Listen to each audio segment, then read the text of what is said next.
ফেরেশতার জন্মের 1500 বৎসর পর এবং জিব্রাইল ফেরেশতার 500 বৎসর পর হযরত আজরাইল ফেরেশতার জন্ম হয়। ইহার প্রকৃত নাম আজরাইল হলেও ইনি মালাকুল মাউত নামেই সকলের নিকট অধিক পরিচিত। যাবতীয় জীবনের জান কবজ করার ভার এর উপর অর্পিত আছে বলেই তিনি এই নাম পরিচিত।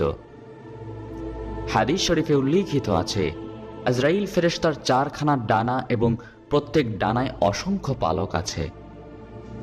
প্রত্যেক পালকের অগ্রভাগে একটি মাথা, একটি মুখ ও 2টি করে চোখ আছে।